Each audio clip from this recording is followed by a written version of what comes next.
As of October 2024, this is my current Bluetooth VEVOR diesel heater setup and modifications for a rooftop tent, car, or tent camping. You will need a Jackery 500 or equivalent power station, and on the number 4 setting, I get 2 nights off of a full diesel tank. Having your tent stay in the 70s or warmer is a game changer, but the best part is not having any condensation on your tent, allowing for a quick and easy and dry pack up in the morning. Hey guys, Jason with Wolf Overland. We have a new diesel heater. Now, full disclosure, they sent this to me for free for a video, but you guys know I've ran this diesel heater before, a different version of it, so no surprises there. All the modifications that I've done to my old one, I redid to this one, so we can go over everything. So this new VEVOR diesel heater is taller than the short stubby one I've had before, and I'll put the link in the description for the heater, the hose I use, the cord I use, the cat modification, and this tire step that I use. The main reason why I switched to this one was my old one lasted about 3 years and it finally quit working. It was about $100, so I'm not, I got my use out of it. I got 3 seasons out of it, and I guess I could still take it apart and fix it. This one right here runs at about $150. And what's cool about this one, it has Bluetooth to your phone. So you could change the speed and temperature from your phone up in the tent. That was a big plus for me, because climbing down, getting clothes on, and adjusting the temperature, fan speed, not cool. So let's go over a couple things. This one has a nice digital display and talks to you when you set it up. You can change the fan speed, everything else on here. Let's go over a couple of the modifications. First off, this hose, shorter the better. And a lot of people say you got to go from a 3-inch to a 4-inch, but I found out if you run a short 3-inch one, just the length you need.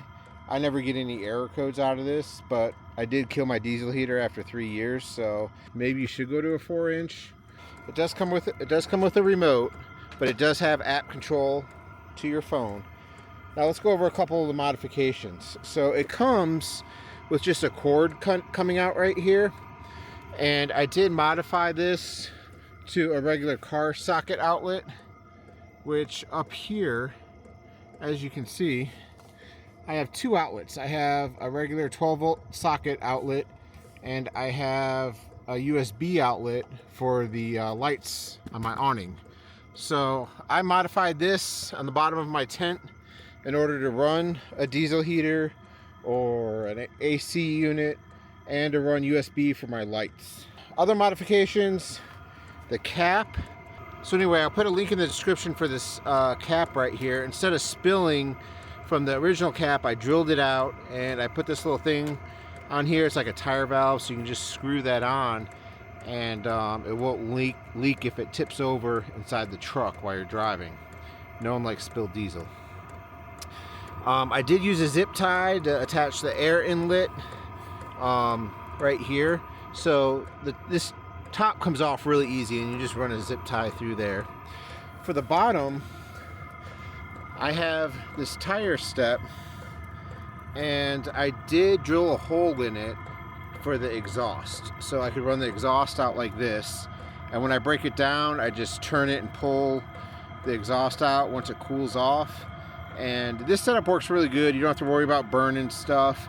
I do have the same bungee cord. The blue one works great for this, and I do use that same bungee cord to secure it in the alu cab against the front bulkhead, so it doesn't move around at all. It takes up less space up there anyway. So exhaust, the intake, it's got a remote, the cat modification so it doesn't leak. I can get 2 nights out of a tank, and I do, my Gladiator is an eco diesel, so it does run off diesel. I do have diesel in here, and let me show you the I'll put this in the description below, but I have this shake siphon, which I could put in here, and you shake it and it siphons the fuel into here. So it's really easy to either refill my main tank or the diesel heater without taking all these off and pouring it and making a mess. You just shake it and it siphons it all out, and then at the gas station I just fill it up. So it works really good for that. This is my second night using this heater. First night worked great, no complaints. The app worked flawlessly. So the main thing you need to know about any diesel heater really is when you shut it off. When you shut it off, don't just unplug it. It'll foul out and soot out the actual combustion process. Hit the power button and it will go through its turn off process. It will go through a shutdown process. You'll hear it change and then it'll finally shut off.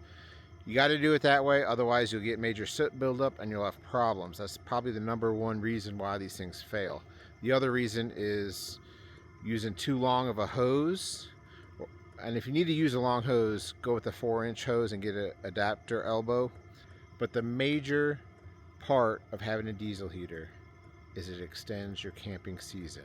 You could camp when it's like single digits and be up there like naked and have a sauna up there 80 degrees. Now the thing about diesel heat compared to like a buddy heater or one of those propane things is the propane heaters create a lot of moisture. You'll have water dripping from the top of your tent. This is complete opposite. This does dry heat.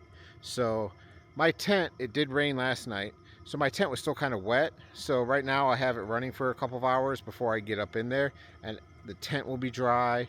In the morning when you wake up, there's no condensation on the tent. It'll be completely dry. So it's nice to use for ground tents as well, because it will completely dry out your ground tent. So in the morning you don't have any dew on it. It just dries it all out, and you don't have to worry about packing up a wet tent or a rooftop tent, closing it up with a bunch of moisture in it and getting mold and all that stuff, mildew.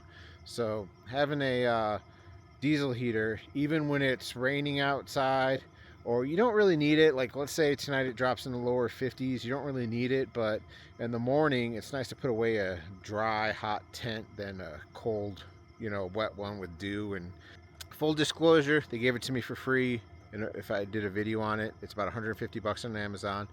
If you use the link below, it helps me out, gives me a little bit of a kickback.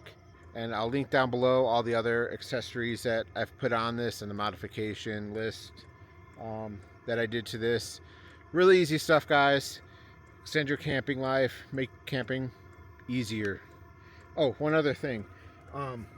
I do use this frontrunner bag to put the exhaust and the hose in this frontrunner bag, just to keep it all together, and you could hang it up on top of it. It just makes it a little bit easier to keep it all together, because I used to keep it all in a frontrunner pack, one of those wolf packs with my old one, but this one doesn't fit in there right, so I just use that little frontrunner bag instead. Makes it a little bit easier. Thanks for watching. Please like and subscribe. We'll see you on the next video, and have a great night, people.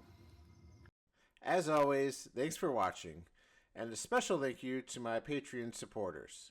If you like these types of videos, please consider hitting the subscribe button and hit that bell notification so you're notified of new videos. And for the price of a cup of coffee, you could support videos like this by joining my Patreon, and this gives you sneak peeks and an invite to Patreon-only meetups. Thanks again. Good night.